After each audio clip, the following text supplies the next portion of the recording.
नमस्कार दोस्तों, मैं इनके आप सभी का एक बार फिर से स्वागत करता हूं। देखिए मित्रों, आज का वीडियो शुरू करने से पहले दो तीन बातें हैं जो मैं चाहता हूं इसी वीडियो में जिक्र कर लिया जाए, क्योंकि अब पता नहीं कौन सा वीडियो आखिरी हो जाए। तो सबसे पहले इम्पोर्टेंट बात तो ये है कि आप लोगों ने बहुत बार कमेंट किया कि जो इंग्लिश का मीटर मैंने आप लोगों को पढ़ाया है उसकी PDF कहाँ मिलेगी। तो सबसे पहले मैं आपको बता दूँ कि 3 PDF हैं उनकी, और 3 PDF में आपका 20 नंबर का मैटर समाहित है। 15 नंबर की कंप्लीट शिक्षण विधियाँ हैं और 5 नंबर की जो फोनेटिक्स वाली यूनिट है वो कंप्लीट है। 3 PDF हैं, तीनों PDF आपको मेरे टेलीग्राम चैनल पे आज शाम को 8 बजे के बाद आप कभी भी डाउनलोड करके पढ़ लेना। बिल्कुल फ्री है, निःशुल्क है, कोई किसी प्रकार का पैसा नहीं है। और दूसरी बात, ऐसा नहीं है कि आपको वही चीज़ पढ़नी है, उनके अलावा भी आपके पास जो भी अन्य स्रोत हैं वो आप ज़रूर पढ़िएगा, कोई दिक्कत नहीं है, कहीं से भी पढ़िएगा। और यदि आपकी बहुत अच्छी तैयारी है तो भी मैं एक बार यही कहूँगा कि इन 3 PDF को आप ज़रूर ही पढ़ के जाना। बिल्कुल आप आराम से पढ़ेंगे, 100% अच्छी चीज़ें आपको मिलेंगी और ख़ुद आप कहेंगे कि वास्तव में क्या गज़ब की चीज़ें हैं। बाकी देखो, मेरा कोई फोर्स नहीं है कि आपको यही पढ़ना है, आपको जच्चे तो ही डाउनलोड करिएगा, ठीक है। दूसरी इम्पोर्टेंट बात यह है कि ये जो कक्षा 11 की RBSC की जो बुक्स है वो तो हम शुरुआत कर रहे हैं, लेकिन इससे पहले मैंने आपको 12 दिन में कंप्लीट साइकोलॉजी के कुछ वीडियोज़ आपको अवेलेबल कराए हैं। मुख्य रूप से 10 टॉपिक, जो बड़े बड़े टॉपिक हैं, निश्चित तौर पे वहाँ से प्रश्न आते हैं, वो मैंने सारे आपको कम से कम समय में आपको अवेलेबल कराए हैं। तो उनकी अलग से प्लेलिस्ट है, वो भी आप ज़रूर देखिएगा। भले ही आपकी किसी भी स्तर पर तैयारी है, उनको आप ज़रूर देख के जाइएगा। इसके बाद अब जो हम कक्षा 11 की RBSC की बुक्स स्टार्ट कर रहे हैं, तो उसमें मैंने आपको एक पहले वाला वीडियो था, शुरू का जो वीडियो था, उसमें मैंने आपको बताया था कि इसमें से क्या क्या पढ़ना है। वो तो देखो, आपको वहीं मैंने बता दिया था कि कौन कौन से चैप्टर हमारे लिए उपयोगी हैं। दूसरी बात, मैंने आपको ये कहा था कि इसमें हम केवल 5 ही वीडियो बनाएंगे, 5 ही वीडियो बनाएंगे कक्षा 11 के। तो 5 वीडियो आप देख के जाना, और 5 वीडियो में हम पूरी जो मनोविज्ञान है कक्षा 11 की उसको कंप्लीट कर देंगे। वो एक तरीका था, लेकिन आज मैं आपको एक ट्रायल इस वीडियो में ले रहा हूँ कि क्या ये तरीका बिल्कुल सही हो सकता है क्या। इस वीडियो में मैं आपको, जैसे विकास के सिद्धांत अपने सिलेबस में हैं, तो जितने भी विकास के सिद्धांत हमारी जो कक्षा 11 की बुक है उसमें दे रखे हैं, तो मैं चाहता हूँ कि एक छोटा सा वीडियो जिसमें विकास के जितने भी सिद्धांत हैं, जैसे मोस्टली तो आपकी कॉपी में लिखे हैं वही हैं, बाकी कक्षा 11 की किताब में कौन कौन से सिद्धांत दे रखे हैं और इनसे रिलेटेड अब तक के कौन से प्रश्न पूछे गए हैं, तो वो हम इस वीडियो में कवर कर रहे हैं। तो ये एक तरीका है और वो एक तरीका था। तो आपको कौन सा बेटर लगता है? क्या आप ये चाहते हैं कि पूरी क्लास को एक ही वीडियो में समेट दिया जाए, या आप ये चाहते हैं कि ऐसे छोटे छोटे वीडियोज़ जो आपका समय भी ख़राब ना करें और आप कुछ बेहतर भी सीख के जाएँ? बिल्कुल हम एकदम सारांश के रूप में पढ़ रहे हैं, कोई किसी प्रकार की अपने ऐसा नहीं है कि डिटेल, बहुत ज़्यादा डिटेल पढ़ेंगे, नहीं, है ना। तो वही चीज़ें हैं, तो आप बता देना। तो एक बार मैं आपको फिर से बता देता हूं कि आज हम क्या डिस्कस कर रहे हैं। आज हम साइकोलॉजी के यूनिट 1 को डिस्कस कर रहे हैं, जिसमें हमारा केवल एक पॉइंट कि विकास के सिद्धांत, इस किताब में कौन कौन से पर्टिकुलर सिद्धांत दे रखे हैं वही हम डिस्कस कर रहे हैं। जिसमें हमारा सबसे पहला सिद्धांत है कि विकास एक सतत प्रक्रिया है। विकास कैसी प्रक्रिया है? कंटिन्यूस प्रोसेस है। अब आप सब लोग जानते हैं, और यहीं तक प्रश्न पूछा गया कि विकास सतत है या असतत है, इनमें से कौन सा कथन सत्य है, कौन सा कथन असत्य है, इस तरह के प्रश्न पूछे गए हैं। तो थोड़ा सा आप थ्योरी देख लीजिएगा। बाकी आप सब लोग जानते हैं निरंतर चलता रहता है, सिंपल सी बात है, कभी कम कभी ज़्यादा ये होता रहता है, और भ्रूणावस्था से लेकर मृत्यु तक चलता रहता है विकास, है ना। तो ये आप सब लोग जानते हैं। जैसे विकास की प्रक्रिया निरंतर चलती रहती है, विकास की यह गति कभी तीव्र तो कभी धीमी हो सकती है। उदाहरण के रूप में देखें तो प्रथम 3 वर्षों में बालक के विकास की प्रक्रिया बहुत ही तीव्र गति से होती है और उसके पश्चात धीमी पड़ जाती है, परंतु विकास की प्रक्रिया निरंतर अवश्य चलती रहती है। व्यक्ति में कोई आकस्मिक परिवर्तन नहीं होता। स्किनर के शब्दों में ये लिखा गया है कि विकास प्रक्रियाओं की एक निरंतरता का सिद्धांत केवल इस तथ्य पर बल देता है कि व्यक्ति में कोई भी आकस्मिक परिवर्तन नहीं होता। तो यहाँ ये फैक्ट भी जो आपके दिमाग में होना चाहिए कि विकास जो होता है वो कैसे होता है। तो यहाँ पर याद रखिएगा, विकास व्यक्ति में कैसा नहीं होता है, आकस्मिक यानी अचानक परिवर्तन नहीं होता है, धीरे धीरे विकास जो है वो होता रहता है। ये भी आपको पॉइंट ध्यान रखना है। स्किनर के शब्दों में ये बात बिल्कुल साफ तरीके से लिखी गई है। तो ज़्यादा इसमें कुछ नहीं समझना है, सिर्फ आपको ये एक बात याद रखनी है कि विकास जो कैसा होता है, सतत प्रक्रिया है, सिंपल सी बात। अब देखो दूसरा क्या है। दूसरा सिद्धांत है कि विकास व्यक्तिगत प्रक्रिया है। जैसे ऑप्शन में डाल दिया जाए कि विकास सामूहिक प्रक्रिया है, तो वहाँ आपको ध्यान रखना है विकास जो है वो कैसी प्रक्रिया है, व्यक्तिगत प्रक्रिया है। क्या होता है थोड़ा सा देख लेते हैं। सभी व्यक्तियों का विकास अपने अपने तरीके से होता है। बिल्कुल सही बात है, कोई दिक्कत नहीं है। आपकी किताब की जो भाषा है बिल्कुल आराम से समझ में आ रही है, समझाने की जरूरत नहीं है। प्रत्येक व्यक्ति के शारीरिक, मानसिक, सामाजिक, सामाजिक और आध्यात्मिक विकास की गति भिन्न भिन्न होती है। बिल्कुल, किसी का विकास जो है वो शारीरिक विकास जो है वो थोड़ा जल्दी हो जाता है, किसी का शारीरिक विकास धीमी गति के साथ होता है ना। सबका अलग अलग एक व्यक्तिगत प्रक्रिया हम इसको मान सकते हैं। यदि हम 6 वर्ष के बालकों को देखें तो उनके शारीरिक, सामाजिक, सामाजिक आदि विकास के पक्षों में बहुत ही भिन्नता होती है। बिल्कुल सही बात है, कोई दिक्कत नहीं है। और डगलस और हॉलैंड के एक कथन है, क्या लिखा है इन्होंने, कथन में इंपॉर्टेंट नहीं है लेकिन क्या बात इंपॉर्टेंट हो सकती है वो देख लेते हैं। तो इन्होंने कहा है कि स्पष्टीकरण देते हुए कहा है कि विभिन्न व्यक्तियों के विकास की गति में भिन्नता होती है और यह भिन्नता विकास के संपूर्ण काल में यथावत बनी रहती है। बात वही कही है, कोई बात नहीं, कह दी तो कह दी। चलो, तीसरा हमारा सिद्धांत वो आपको ध्यान रखना है, कौन सा है कि विकास एक सुव्यवस्थित क्रम में होता है। बिल्कुल एक ऑर्डर, एक सीक्वेंस होती है, उसके तहत ही विकास होता है। तो इसमें देखो क्या है, यद्यपि प्रत्येक व्यक्ति के विकास की गति में भिन्नता होती है, ये बात बिल्कुल ठीक बात है, परंतु सभी व्यक्तियों का विकास एक सुव्यवस्थित क्रमबद्ध तरीके से होता है। मनोवैज्ञानिकों ने कुछ निर्धारित प्रवृत्तियां बतलाई हैं जिसमें मुख्य प्रवृत्तियां निम्नलिखित हैं। ये कुछ पॉइंट दे रखे हैं और इनके बेस पे ये बात कही गई है कि हाँ, प्रत्येक बालक की हम बात करते हैं तो वो एक निश्चित ऑर्डर में ही होता है, भले किसी भी दुनिया का कोई भी बच्चा हो, इसी क्रम में विकास होता है। तो वो देख लेते हैं। उसमें सबसे पहला और सबसे इंपॉर्टेंट है, याद रखना, अपादयी, या फिर इसको बोला जाता है सेफेलोकोडल। ये वर्ड भी आपको याद रखना है, इंग्लिश वाला हिंदी में भी एसिडिक लिखा हुआ आता है। तो सी से याद रखना है सेफेलोकोडल और सी से याद रखना है सिर से पैर की ओर, सिर से पाँव की ओर। पता नहीं ये कितनी बार एग्जाम में आ गया है। तो ये पहला पॉइंट है। इसमें क्या है कि विकास शीर्ष भाग से आरंभ होकर पाद यानी पैर की ओर जाता है। उदाहरण के रूप में एक भ्रूण जो होता है उसका सिर का भाग उसके पैरों से पूर्व विकसित होता है। सिंपल सी बात है, सबसे पहले हमारे जो सिर है, एक प्रकार से स्नायुमंडल वाला निकट वाला भाग है, वो सबसे ज़्यादा विकसित होता है और उसके बाद धीरे धीरे जो अन्य वाले पार्ट हैं, लास्ट की हम बात करते हैं तो पैरों वाला जो पार्ट है वो सबसे अंतिम छोर पे रहता है। तो सिंपल सी बात है, हमारा जो विकास है वो कैसे होता है, सिर से पाँव की ओर होता है। ये एक तरीका है, ये एक फैक्ट है। जन्म के पश्चात भी सिर का भाग शरीर के नीचे के भाग से पहले विकसित होता है। जन्म के पश्चात भी सिर भाग शरीर के नीचे के भाग से पहले विकसित होता है। ठीक है, कोई बात नहीं। दूसरा जो पॉइंट है, दूसरा जो इसमें फैक्ट है वो है कि भीतर से बाहर की ओर होता है। कई बार ये प्रश्न आ चुका है कि एक विकास, बालक का विकास किस तरह से होता है, बाहर से भीतर होता है या भीतर से बाहर होता है। तो याद रखना, भीतर से बाहर की ओर होता है। इसे इंग्लिश में बोला जाता है प्रोक्सी मॉडल का सिद्धांत। विकास शरीर के केंद्र भाग से शुरू होकर बाहरी भागों की ओर बढ़ता है। कैसा बढ़ता है, केंद्र से शुरू होकर और बाहरी यानी परिधि की ओर बढ़ता है।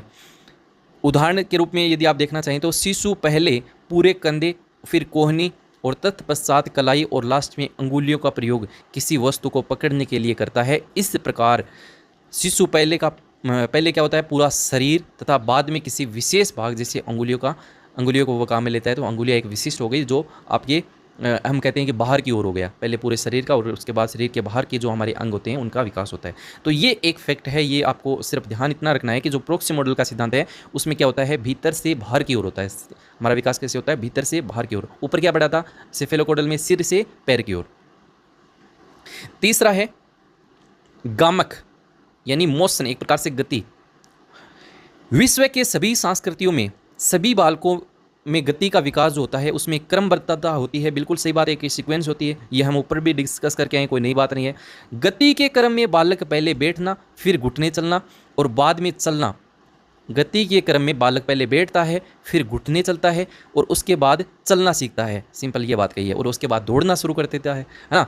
तो हालांकि प्रत्येक बालक में इन कार्यों को करने में लगने वाले समय में भिन्नता हो सकती है। बहुत अच्छी बात लिखी है कि सिंपल सी बात ये कही है कि बच्चा किसी का भी हो, कोई बच्चा मान लीजिए जल्दी दौड़ना सीख जाता है, कोई धीरे दौड़ना सीख जाता है, लेकिन जो क्रम रहता है ना वो बिल्कुल ऐसे ही रहता है। पहले वो बच्चा है वो बैठेगा, घुटनों के बल बैठेगा, है ना, घुटने चलना सीखेगा और फिर वो दौड़ेगा। ऐसा नहीं है कि जामते ही टब्बर दौड़ने सीख जाए, चाहे वो विदेश कोई बहुत बड़ी नेता की औलाद है तो वो दौड़ना सीख जाएगा, नहीं, ऐसा नहीं है।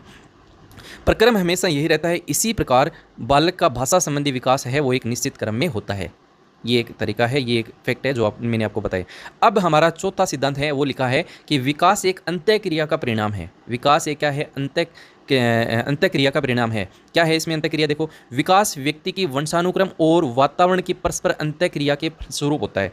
और वुडवर्थ का एक कथन भी है विकास को लेकर, आप लोगों को याद होगा कि वंशानुक्रम और वातावरण, इन दोनों का गुणनफल जो होता है वो आपका विकास होता है। ये कथन भी आपको बहुत इंपॉर्टेंट है, याद रखना है। और यहाँ आपको ये फैक्ट याद रखना है कि विकास जो है वो अंतःक्रिया का परिणाम है। अंतःक्रिया का मतलब क्या है? आपका विकास वातावरण और वंशानुक्रम की अंतःक्रिया का परिणाम है। विकास व्यक्ति की वंशानुक्रम और उसके वातावरण की निरंतर अंतःक्रिया के परिणाम स्वरूप होता है। विकास व्यक्ति के विकास में न केवल आनुवंशिकी और न ही केवल वातावरण का योगदान होता है, बल्कि यह दोनों की अंतःक्रिया के परिणाम स्वरूप होता है। यानी एक भी जीरो है तो पूरा विकास जीरो है, इसलिए दोनों जरूरी है। दोनों की अंतःक्रिया के फलस्वरूप ही एक बालक का विकास होता है। इसकी पुष्टि स्किनर के शब्दों में लिखी है कि यह सिद्ध किया जा चुका है कि वंशानुक्रम उन सीमाओं को निश्चित करता है जिससे आगे बालक का विकास नहीं किया जा सकता। इसी प्रकार यह भी प्रमाणित हो चुका है कि जीवन के प्रारंभिक वर्षों में दूषित वातावरण, कुपोषण, गंभीर रोग जन्मजात योग्यताओं को कुंठित और निर्बल बना सकते हैं। ये एक बात स्किनर ने कही है जो मेरे ख्याल से समझाने की ज़रूरत है नहीं, समझ आ गई होगी, क्योंकि इतने आप इंटेलिजेंट हैं। और नहीं भी हैं तो आपको यहाँ टाइम ऐसा है कि रिविजन ही करना पड़ेगा, है ना। ये फैक्ट मैं बता रहा हूँ, पॉइंट बता रहा हूँ, वो काफ़ी है याद रहे तो। जैसे अगला पॉइंट है, विकास के विभिन्न पक्ष अंतर संबंधित हैं। अब विभिन्न पक्ष का मतलब क्या है? जैसे शारीरिक विकास है, उसका संबंध मानसिक विकास से भी है, मानसिक विकास में आत्मिक विकास से भी जुड़ा है, सामाजिक विकास से जुड़ा है। मतलब सभी जो हमारे पक्ष हैं वो कैसे हैं? इंटर रिलेटेड हैं आपस में। तो विकास के विभिन्न पक्ष अंतर संबंधित हैं, अंतर निर्भर हैं। बालक का प्रारंभिक सामाजिक व्यवहार उसके शारीरिक विकास से संबंधित है। यदि बालक शारीरिक रूप से विकलांग है तो उसका सामाजिक व्यवहार भी इससे प्रभावित होता है। बिल्कुल सही बात है। वो ये सोचने लग जाता है कि यार मैं भी आखिर दौड़ सकता था, तो कहीं ना कहीं उसके मानसिक को वो चीज़ें प्रभावित करेंगे। और मानसिक क्या है? विकास का एक आयाम है ना, तो प्रभावित तो करती है सारी चीज़ें। बालकों के गामक विकास का धनात्मक प्रभाव उसके मानसिक विकास पर भी पड़ता है। इस प्रकार विभिन्न प्रकार के विकास अंतर संबंधित है, इंटर रिलेटेड हैं और एक दूसरे के विकास में सहायक हैं। और गैरिसन ने एक बात कही है इसके संदर्भ में कि शरीर संबंधी दृष्टिकोण व्यक्ति के विभिन्न अंगों के विकास में सामंजस्य और परस्पर संबंध पर बल देता है। तो किसने क्या कहा है वो हमारे लिए इंपॉर्टेंट नहीं है। हाँ, जो बात कही है वो कहीं ना कहीं इसी सिद्धांत से रिलेटेड बात कही है। तो सिद्धांत हमें याद रखना है। कौन सा सिद्धांत हम डिस्कस करके आए हैं कि विकास के विभिन्न पक्ष आपस में कैसे हैं? इंटर रिलेटेड हैं, अंतर संबंधित हैं, आपस में एक दूसरे से समन्वय हैं। ठीक है, अगला 7वां सिद्धांत। टोटल हमें 15 पढ़ने हैं। कईयों को ये लगेगा कि पता नहीं कब क्लास पूरी होगी, है ना।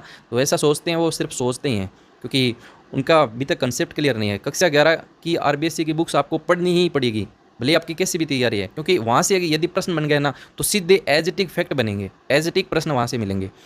जैसे विकास संचयी होता है, तो यदि यहाँ से प्रश्न बनेगा तो ये ऑप्शन में ये ऐसा कैसा डाला जाएगा? विकास कैसा होता है? संचयी होता है। विकास एक संचयी प्रक्रिया है। कोई परिवर्तन जो हमें दिखाई देता है वह कई परिवर्तनों का संचय है। कोई भी हमारे शरीर में एक बालक में हम परिवर्तन देखते हैं तो ऐसा नहीं कि वो केवल एक पक्ष का परिवर्तन है। सभी जो हमारे विभिन्न पक्ष हैं वो कैसे आपस में इंटर रिलेटेड हैं और उनका एक क्या है? कॉम्बिनेशन है, एक प्रकार से कॉम्युलेटिव है, एक प्रकार से संचय है। बालक का बोला गया पहला शब्द और रखा गया पहला कदम। बहुत बड़ी बात कही है कि बालक का बोला गया पहला शब्द और रखा गया पहला कदम पूर्व के निरंतर विकास के कार्यों की एक संचयी प्रगति है। बहुत बड़ी बात है। ऐसा नहीं कि बालक जानते ही ऐसा फटाफट बोलने स्टार्ट कर दिया गया। टुकड़ों में वो जब भी बात कर रहा है तो वहाँ पर भी वो छोटी छोटी चीज़ों से वो उसने एक कंसेप्ट को बनाया है, धीरे धीरे उन चीज़ों से सीखा है ना। तो एक प्रकार से संचय हुआ है, तब वो चीज़ें निकल के आ रही हैं। प्रत्येक परिवर्तन उसके पूर्व के वृद्धि और अनुभव का बिल्कुल संचय है। बिल्कुल सही बात कही है, ज़्यादा समझाने की यहाँ ज़रूरत है नहीं। 8वां सिद्धांत वेरी वेरी इंपॉर्टेंट है कि विकास सामान्य से विशिष्ट की ओर अग्रसित होता है। विकास कैसे होता है? सामान्य से विशिष्ट ओर। बहुत इंपॉर्टेंट है। यहाँ प्रश्न फंसाता है कि विशिष्ट से सामान्य या सामान्य से विशिष्ट, तो इसमें याद रखना है कैसे होता है? सामान्य से विशिष्ट होता है। कैसे? जन्म के समय बालक के लिए यह संसार घोर संभ्रमित होता है।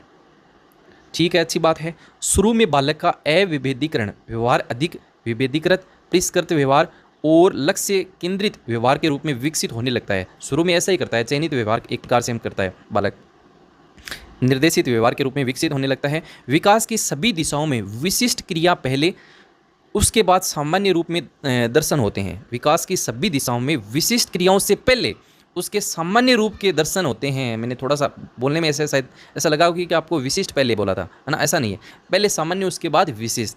उदाहरण के रूप में यदि आप देखना चाहें तो उदाहरण के रूप में आप देख सकते हैं कि हाथों से कुछ पकड़ने के लिए बालक इधर उधर यूं ही हाथ मारने या फैलाने की चेष्टा करता है। बालक का भाषा विकास उसके जन्म के समय रोने से शुरू होता हुआ पहले सामान्य शब्दों से ही होता है, और पहले वह सभी व्यक्तियों को माँ कहता है और धीरे धीरे लगातार भाषा की शब्दावलियाँ सीखकर भाषा कौशल का विकास कर लेता है, और उसके बाद मामा डैडी ये सब बोलने लग जाता है। सिंपल सी बात यह है कि एक छोटा बच्चा हम देखते हैं तो जब वो खाना खाता है तो पूरे हाथ का इस्तेमाल करता है, पूरे हाथ का इस्तेमाल करता है, ऐसे मतलब मुंह के ऊपर पूरा कर लेता है, आप सब लोग समझ रहे हैं।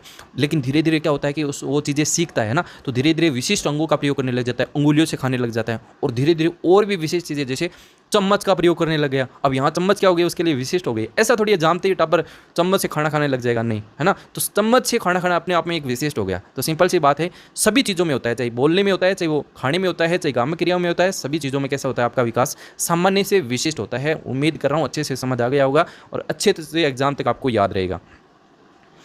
अगला पॉइंट है, अगला सिद्धांत है अपना कि विकास की भविष्यवाणी की जा सकती है। अब पुराने जो अपने मनोवैज्ञानिक हैं वो करके भी गए हैं कि सभी बालकों का विकास जो होता है वो इसी गति से, गति तो अलग अलग हो सकती है लेकिन इसी क्रम से होता है। तो विकास की भविष्यवाणी हम कर सकते हैं, और सिंपल सी बात है, पूत के पैर जो होते हैं वो पालने में ही पता लग जाते हैं। तो ये कथन भी आप लोगों को पता होगा। एक बालक के विकास की गति को ध्यान में रखकर उसके आगे बढ़ने की दिशा और स्वरूप के बारे में भविष्यवाणी की जा सकती है। क्या लिखा है देखते हैं, चलो।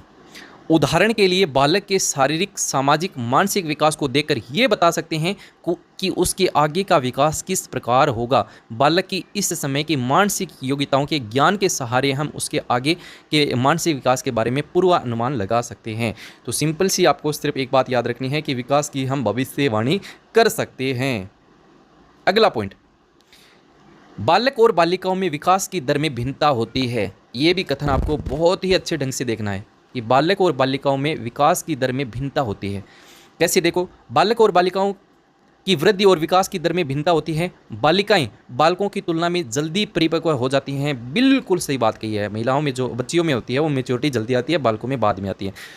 पूर्व किशोरावस्था में बालिकाओं की लंबाई, वजन बालकों की तुलना में अधिकतर होता है, परंतु बालक किशोरावस्था की समाप्ति तक बालिकाओं से इससे आगे निकल जाती है। बिल्कुल सही बात कही है, बिल्कुल बहुत अच्छी गाइड ये किताब है जो माध्यमिक शिक्षा बोर्ड की, उसने बहुत अच्छी बातें लिखी है। और सिंपल सी बात हम समझते भी हैं, एक जो लड़का होता है, बालक होता है, उसका विकास हम समझते हैं, जैसे शारीरिक विकास की बात करते हैं तो मतलब बालिकाओं से तेज़ ही गति से ही होता है हर टाइम। लेकिन 9 से 12 में आप देखो, 9 से 12 की उम्र में महिलाओं का जो, बालिकाओं का जो विकास होता है वो बालकों की तुलना में ज़्यादा होता है। उस समय बालकों की गति होती है वो धीमी होती है, और जो अन्य वर्ष होते हैं उसमें जो बालकों का विकास होता है वो जल्दी होता है। तो बालक और बालिकाओं में विकास की दर में कैसी होती है, भिन्नता होती है। सिर्फ आपको ये लाइन याद रखनी है, दोनों में भिन्नता होती है, ऐसा नहीं है कि दोनों में समान होता है।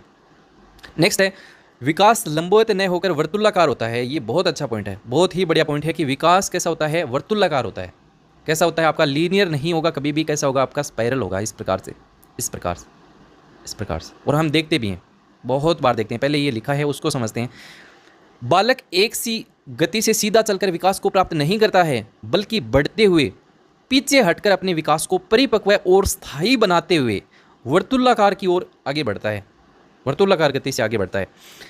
किसी एक अवस्था में वह तेजी से आगे बढ़ते हुए उसी गति से आगे नहीं जाता है, बल्कि अपने विकास की गति को धीमा करते हुए आगे के वर्षों में विश्राम लेता हुआ प्रतीत होता है, ताकि प्राप्त विकास को स्थायी रूप दिया जा सके। और यह सब करने के पश्चात ही वह कुछ आगे बढ़ता है।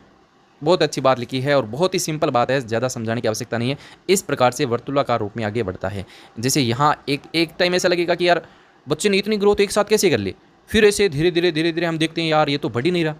अरे तू क्या खाना नहीं खाता है, क्या नहीं खाता, तेरा क्या हो गया, शरीर को हम देख के कहते हैं यार तू उस टाइम तो बहुत बढ़ रहा था। अरे बढ़ क्या रहा था, वो एक गति होती है। उस टाइम ऐसा लगता ही है कि ऐसे बढ़ रहा है, लेकिन बाद में ऐसा रुका रुका हुआ प्रतीत होता है, क्योंकि जो पीछे जो उसने ग्रहण किया है, अभिवृद्धि हुई है, ग्रोथ हुई है, उसको वो क्या करेगा, स्थायी बनाएगा इस टाइम। तो धीरे धीरे फिर ऐसे धीरे धीरे फिर एक टाइम ऐसा आएगा और ज़्यादा बढ़ेगा, फिर वो रुकेगा। तो हमें लगता आगे आगामी वर्ष होंगे ना, जैसे किशोरावस्था बढ़ने के बाद ऐसा लगेगा कि यार विकास हो ही नहीं रहा, है ना।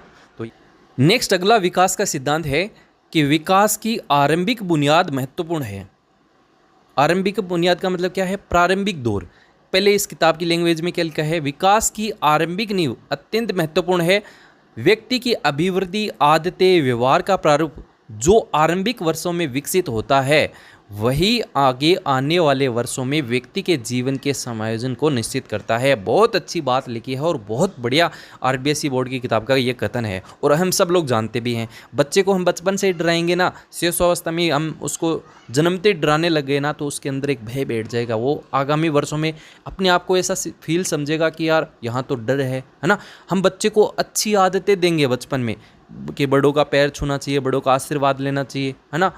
तो वो बच्चा क्या सीखेगा? बड़ा होकर वही चीज़ें सीखेगा, है ना। तो कहने का मतलब है कि जो आपका प्रारंभिक दौर है वो किशोरावस्था में ऐसी चीज़ें नहीं सीखेगा कि बड़ों का आशीर्वाद लेना चाहिए। किशोरावस्था में ऐसा दिमाग में ही नहीं आएगा। लेकिन बचपन में यदि अच्छी आदतें सीखी हैं, बचपन में उसने कुछ सीखा है, तो उसे वो आने वाले वर्षों में ज़रूर इम्प्लीमेंट करेगा। इसीलिए ये बात बहुत अच्छी बात है और हमें भी इस बात का विशेष ध्यान रखना चाहिए कि विकास का आरंभिक दौर जो है वो आने वाले जो वर्षों से महत्वपूर्ण होता है। अगला पॉइंट देखो, विकास में परिपक्वता और अधिगम की महत्वपूर्ण भूमिका होती है। बहुत अच्छा कथन है। पहले बोर्ड की किताब में क्या लिखा है कि परिपक्वता और अधिगम विकास में महत्वपूर्ण भूमिका निभाते हैं। बहुत अच्छी बात है।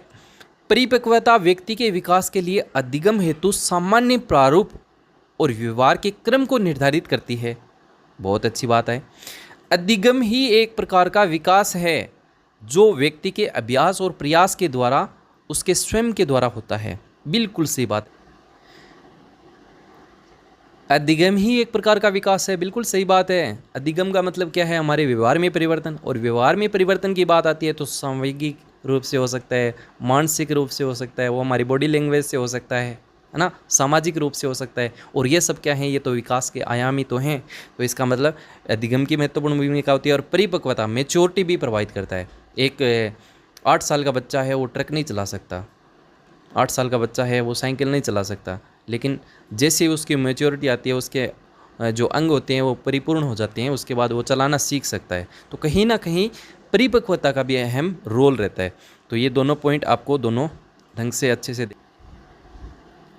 अगला पॉइंट है, विकास की प्रत्येक अवस्था में जोखिम रहता है। बिल्कुल सही बात है। क्या लिखा है? विकास की प्रत्येक अवस्था में भौतिक, मनोवैज्ञानिक, वातावरणीय जोखिम रहते हैं। अतः यह आवश्यक हो जाता है कि अभिभावक और अध्यापक विशिष्ट अवस्था से जुड़े जोखिमों के प्रति जागरूक रहे।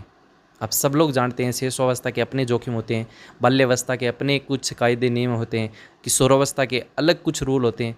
किशोरावस्था के जो बच्चे होते हैं वो देखना बहुत अलग ही, अपने आप को ये समझते हैं कि हम ही है, सब कुछ हम ही है, शाहरुख खान, सलमान खान जो हैं हम ही हैं, हम जैसा करेंगे वही सही है, बाकी जो दुनिया सोचते है वो गलत है ना। तो वो भी एक उसी आयाम का फ़र्क है ना, उसी आयाम का असर है। तो वहाँ पर हमें भी एक परिवार के तौर पे हमें यदि इस चीज़ का नॉलेज होगा कि यार ये इस अवस्था का खतरा है, तो वहाँ भी हमें कंप्रोमाइज़ करना चाहिए ताकि जो समायोजन है वो अच्छे बेहतर तरीके से हो सके। वरना तो ये आयाम के खतरे ऐसे होते हैं कि उसमें कुछ गलत हो जाता है तो फिर वो पूरे जीवन को प्रभावित करता है। तो ये आप सब लोग जानते हैं, आप इतना तो टीचर बनने जा रहे हैं, बताने की आवश्यकता नहीं है। नेक्स्ट आज का लास्ट पॉइंट है कि विकास सांस्कृतिक परिवर्तनों से प्रभावित होता है। यहाँ पे सांस्कृत लिखा है तो इसका मतलब सिंपल सी बात है, कल्चर की बात होगी। और कल्चर की बात आती है तो जैसा हमें कल्चर मिलेगा वैसा हम बन जाएंगे, है ना। ये आपको बताने की ज़रूरत है। बालक का विकास संस्कृति के परिवर्तन के अनुसार प्रभावित होता है। संस्कृति के अनुरूप ही व्यक्ति का विकास होता है। संस्कृति की उन्नति बालक के विकास में उस मात्रा के गुणों का विकास करती है। यदि कल्चर अच्छा है तो बालक का जो विकास है वो भी एक प्रकार से अच्छे गुणों से विकसित होगा। कल्चर ही खराब कर रहा है तो उस बालक की कोई कमी नहीं है, क्योंकि उसे कल्चर ही ऐसा मिल रहा है ना।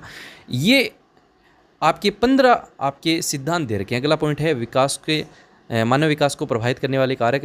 इसमें 2 पॉइंट और है। सिगमंड फ्राइड का एक सिद्धांत दे रखा है और इसी चैप्टर में जो आपका एरिक्सन का सिद्धांत है वो आपको दे रखा है। लेकिन आज के इस वीडियो में हमने क्या सीखा? 15 जो सिद्धांत हैं उनके नाम आपको याद रखने हैं। फिर से मैं बता देता हूँ कौन कौन से सिद्धांत हम डिस्कस करके हैं।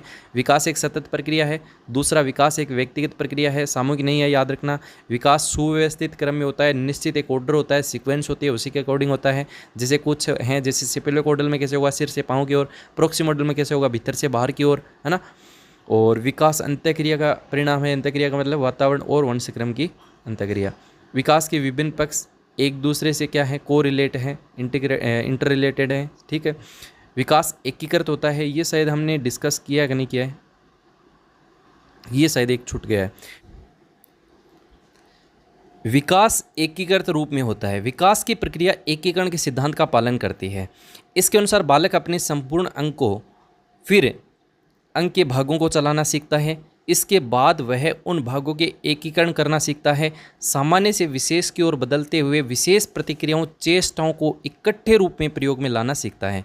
कुप्पोस्वामी ने इनके बारे में क्या लिखा है कि विकास में पूर्ण से अंगों की ओर और अंगों से पूर्ण की ओर की गति निहित रहती है। विभिन्न अंगों का एकीकरण ही गतियों की सरलता को संभव बनाता है। भाई सिंपल सी बात है, हम सब लोग जानते हैं कि किसी भी अंग का पूर्ण विकास जो होता है वो एक साथ नहीं होता है।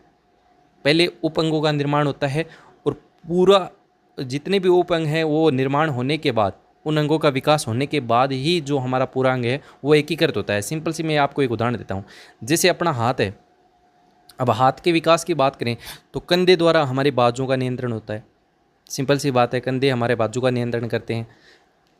और कोहनी जो है वो हमारी कलाई का नियंत्रण करती है। कलाई है वो हथेली जो होती है उसका नियंत्रण करती है, और हथेली है वो हमारी उंगलियों का नियंत्रण करती है। उसके बाद हमारा जो पूरा अंग है वो एकीकृत होता है। तो ये एक सिद्धांत था जो हमने शायद बीच में मिस कर दिया, कोई दिक्कत नहीं है। अगला हमने डिस्कस किया था कि विकास संचयी होता है। विकास कैसे होगा, सामान्य से विशिष्ट होगा, ये आपको देखना है। विकास की हम भविष्यवाणी कर सकते हैं, ये पॉइंट है। विकास में बालक और बालिकाओं की बात आती है तो विकास की दर उनमें भिन्नता होती है। विकास लंबवत नहीं होगा, कैसे होगा, आपका स्पाइरल होगा, वर्ताकार होगा, वर्तुलाकार होगा। और विकास की आरंभिक बुनियाद है वो आपकी सबसे महत्वपूर्ण रहेगी आने वाले वर्षों की तुलना में। और विकास में आपका परिपक्वता और अधिगम का भी अहम रोल होगा। और प्रत्येक अवस्था के अपने खतरे होंगे, प्रत्येक आयाम के अपने खतरे हैं। और सांस्कृतिक परिवर्तनों से भी विकास जो है वो प्रभावित होता है। पहला प्रश्न है, मानव विकास के संबंध में कौन सा कथन गलत है। पहला है विकास पूर्वानुमेय होता है। दूसरा है विकास सामान्य से विशिष्ट की ओर चलता है। तीसरा है विकास रेखीय होता है। और चौथा है विकास निरंतर चलने वाली प्रक्रिया है। तो सीधा आंसर ऑप्शन नंबर 3 हो जाएगा। गलत पूछा था तो बिल्कुल तीसरा ही गलत होगा, क्योंकि रेखीय नहीं होता, वर्तुलाकार होता है। अगला प्रश्न है, निम्न में से कौन सा कथन विकास के संबंध में सही नहीं है। देखो ऑप्शन नहीं देखने हैं, मैंने उत्तर ज़रूर यहाँ पे आपको नज़र आ रहे होंगे, लेकिन ये PDF आपको टेलीग्राम पे शेयर करनी है, इसलिए आपको फिर दिक्कत होगी कि उत्तर क्या होना चाहिए, इसलिए मैंने ऑप्शन नहीं मिटाए। तो आपको ईमानदारी के साथ आंसर देने हैं। सही नहीं है वो आपको बताना है। पहला है, विकास प्रतिमानों की कुछ निश्चित विशेषताओं की भविष्यवाणी की जा सकती है। ये तो बिल्कुल सही है, हमें क्या बताना है, सही नहीं है वो बताना है, ठीक है। विकास का उद्देश्य वंशानुगत संभाव्य क्षमता का विकास करना है। तीसरा है, विकास के विभिन्न क्षेत्रों के संभाव्य खतरे नहीं होते। और चौथा है, प्रारंभिक विकास बाद के विकास से अधिक महत्वपूर्ण है। तो बिल्कुल तीसरा आंसर पड़ा है हमारा, क्योंकि इन्होंने लिखा है कि खतरे नहीं होते, जबकि हम जानते हैं कि प्रत्येक अवस्था के अपने खतरे होते हैं। अगला आपका प्रश्न है कि विकास एक अधिनियम है कि विकास प्रतिमान के विभिन्न काल में खुशी भिन्न भिन्न होती है। इस अधिनियम के अनुसार पहला ऑप्शन है, जीवन का प्रथम वर्ष सबसे अधिक खुशी का काल होता है। ये तो बिल्कुल ठीक बात है। वह संधि काल एवं जीवन का प्रथम वर्ष भी जीवन का सबसे अधिक खुशी का काल होता है। तो हम जानते हैं वह संधि काल दुखी का काल माना जाता है, तो ये तो गलत हो गया। तीसरा है, वह संधि काल जीवन का सबसे अधिक दुखी का काल होता है, ये ठीक है। और चौथा है, जीवन का प्रथम वर्ष सबसे अधिक खुशी का काल और वह संधि काल सबसे दुखी का काल होता है। तो ये चौथा विकल्प जो है बिल्कुल सही आंसर बन जाएगा, क्योंकि सारी बातों को एक साथ प्रेजेंट कर रहा है। अगला, विकास के संदर्भ में अगला प्रश्न पूछा गया था, विकास के संदर्भ में निम्न में से कौन सा कथन सत्य नहीं है। पहला ऑप्शन है कि विकास की प्रत्येक अवस्था के अपने खतरे होते हैं, विकास बढ़ावा देने से नहीं होता है। और तीसरा है, सांस्कृतिक परिवर्तनों से प्रभावित होता है। और चौथा है, विकास की प्रत्येक अवस्था की अपनी विशेषताएं होती हैं। तो बिल्कुल इसका आंसर बनेगा आपका ऑप्शन नंबर 2, ये आपको सत्य नहीं है, क्योंकि विकास बढ़ावा देने से नहीं होता ये लिखा है, जबकि विकास जो होता है वो बढ़ावा देने से होता है। हम सब लोग जानते हैं, मैं आपको मोटिवेट कर रहा हूँ तो आपके अंदर परिवर्तन नहीं होगा क्या? परिवर्तन तो विकास है ही, क्योंकि कहीं ना कहीं आपके मानसिक विकास को थोड़ा तो इम्प्रूव करेगा ना। तो मानसिक विकास क्या है? विकास का ही एक आयाम है। तो कहीं ना कहीं विकास बढ़ावा देने से होता है और हर क्षेत्र में होता है। बिल्कुल आपका 2 नंबर बिल्कुल सही आंसर रहेगा। अगला प्रश्न है, निम्न में से कौन सा कथन विकास के बारे में सत्य नहीं है? देखो इसी तरह के प्रश्न हो सकता है इस बार आएंगे, सत्य नहीं है, सत्य है। इस टॉपिक से रिलेटेड यदि प्रश्न पूछा जाएगा तो विकास एक अंतःक्रिया का फल है, हमने आज डिस्कस किया वातावरण और वंशक्रम की। दूसरा है विकास एक व्यवस्थित श्रृंखला का अनुगामी है, बिल्कुल एक सीक्वेंस के साथ हम कहेंगे। तीसरा है विकास एक व्यक्तिगत प्रक्रिया है, ये भी बिल्कुल ठीक है। और चौथा है विकास विशिष्ट से सामान्य की ओर होता है। नहीं, चम्मच से खाना खाना पहले नहीं सीखेगा, वो बाद की प्रक्रिया, वो विशिष्ट प्रक्रिया। पहले तो पूरे हाथ से ही खाएगा, है ना, सामान्य से विशिष्ट होगा। चलो 7वां प्रश्न ये पूछा गया था आपकी 2013 की फर्स्ट ग्रेड में कि विकास के संदर्भ में निम्न में से कौन सा कथन सत्य नहीं है? विकास की प्रत्येक अवस्था के अपने खतरे हैं, बिल्कुल ठीक बात है। उद्दीपन से विकास को बढ़ावा नहीं मिलता। देखो उद्दीपन से विकास को बढ़ावा नहीं मिलता, क्यों नहीं मिलता? उद्दीपन से हमें विकास को बढ़ावा मिलेगा, बिल्कुल सही बात है ये। जबकि हमें पूछा था सत्य नहीं है, तो यही हो जाएगा आपका सत्य नहीं है। सांस्कृतिक परिवर्तनों से प्रभावित होता है, ये बिल्कुल ठीक बात है। प्रत्येक अवस्था की अपनी विशेषताएं होती हैं, बिल्कुल ठीक बात है। अगला है देखो मस्तिष्क अधोमुखी सिद्धांत के अनुसार विकास कैसे होता है? तो मस्तिष्क पहले आ रहा है ना, तो मस्तिष्क से कैसे होगा? आपका मस्तिष्क क्या होगा? सिर होगा, सिर से पैर की ओर। और ये आपका बन जाएगा आपके सिफेलोकोडल सिद्धांत के अनुसार सिर से पैर की ओर। चौथा ऑप्शन बिल्कुल सही आंसर है। अगला प्रश्न है, निम्नलिखित में से कौन सा सिद्धांत विकास का नहीं है? पहला है विकास निरंतर चलने वाली प्रक्रिया है। दूसरा है विकास व्यक्तिगत प्रक्रिया है, तो ये दोनों तो हैं। अगला देखते हैं, विकास सामान्य से विशिष्ट की ओर आगे नहीं बढ़ता है। और चौथा है अंतःक्रिया के परिणाम है। तो देखो तीसरा गलत हो गया, सामान्य से विशिष्ट की ओर बढ़ता है, जबकि ये लिखा है कि नहीं बढ़ता है। चलो अगला 10वां प्रश्न देखो क्या पूछा गया था कि मानव विकास के संबंध में कौन सा कथन गलत है? यह परिपक्वता तक चलता है, यह सतत प्रक्रिया है, यह परिवर्तनों का प्रगतिशील क्रम है, और चौथा है जन्म पूर्व की अवस्था में भी विकास होता है। देखो ये तो बिल्कुल सही है, भ्रूणावस्था से हम मृत्यु तक हम बात करते हैं, जन्म जीवन पर्यंत की बात करते हैं। विकास परिपक्वता तक चलता है, ये बात गलत है। यहाँ सीधा संबंध परिपक्वता का अभिवृद्धि से होगा।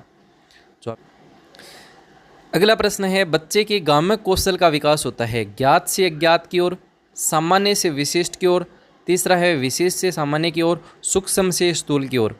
तो यहाँ पर गामक क्रिया मतलब एक प्रकार से हम बच्चे की संवेदनाएं से सीखते हैं, आँख नाक कान जीभ त्वचा से, इन सारी चीज़ों से हम सीखते हैं। तो वो कैसा होता है? तो मैंने अभी आपको बताया सामान्य से विशिष्ट होगा ना, हर चीज़ में पहले सामान्य क्रिया सीखेगा फिर विशिष्ट सीखेगा। 13वां प्रश्न है, किसी व्यक्ति में विकास का प्रतिमान निम्नलिखित में से किस क्रम का अनुसरण करता है? बाहर से भीतर होगा, शीर्षपदीय होगा, एकल पार्श्वीय होगा, और विशिष्ट से सामान्य होगा। चौथा तो बिल्कुल गलत है। किसी व्यक्ति में विकास के प्रतिमान निम्नलिखित में से किस क्रम का अनुसरण करता है? तो सिर से पैर की ओर करेगा। यहाँ पे दूसरा विकल्प जो है वो बिल्कुल सही रहेगा, बिल्कुल ही सही रहेगा। बल्कि हम इसमें भीतर से हम बाहर की ओर पढ़ते हैं, एक पार्श्व नहीं होगा। ठीक है। 14वां प्रश्न है आपका, निम्नलिखित में से कौन सा मानव विकास का सिद्धांत नहीं है? निरंतरता का, कर्मिकता का, सामान्य से विशिष्ट। दूसरा आंसर बन जाएगा। विकासात्मक कार्य का सिद्धांत किसने प्रतिपादित किया था? ये शायद आपने नहीं पढ़ा होगा। इसका सही उत्तर होगा हेविंगहर्स्ट ने। एरिक्सन का अलग से सिद्धांत है। और इसके बाद एक और प्रश्न पूछा गया था इस टॉपिक से कि निम्न में से कौन सा सिद्धांत विकास का सिद्धांत नहीं है? निश्चित प्रतिमान का सिद्धांत, विशिष्ट से सामान्य। ये दूसरा ही गलत होगा, आगे जाने की जरूरत नहीं है, सामान्य से विशिष्ट होगा। अगला है निकट से दूर यानी प्रोक्सी मॉडल का सिद्धांत किस बात को इंगित करता है? तो निकट से दूर तो केंद्र से सिरों की ओर। पहला ऑप्शन इसका बिल्कुल सही आंसर रहेगा। और आज का लास्ट प्रश्न है कि विकास के संदर्भ में निम्न में से कौन सा कथन सत्य नहीं है? विकास की प्रत्येक अवस्था के अपने खतरे हैं, उद्दीपन से विकास को बढ़ावा नहीं मिलता है। ये तो शायद आ गया है ये प्रश्न, ये हमने करके भी आए हैं। दूसरा विकल्प इसका आपका सही रहेगा, क्योंकि ये सत्य नहीं है, बाकी सत्य हैं। तो ये आज का टॉपिक था। उम्मीद कर रहा हूँ टॉपिक आपको अच्छे से समझ आ गया होगा। प्रश्न भी मैंने इससे रिलेटेड आए हुए करवा दिए हैं। ये एक तरीका है जो आपको कैसा लगा कमेंट सेक्शन में ज़रूर लिखिएगा। बाकी PDF के लिए आप मेरे टेलीग्राम चैनल को ज़रूर ज्वाइन कीजिएगा और उसका लिंक जो है वो डिस्क्रिप्शन में मिल जाएगा या आप सर्च कर लीजिएगा। Thank you, bye bye. मिलते हैं एक नेक्स्ट वीडियो में, तब तक के लिए हंसते रहिए, मुस्कुराते रहिए, अपनी पढ़ाई में व्यस्त रहिए और जहाँ भी हैं कड़ी मेहनत करते रहिए। Thank you.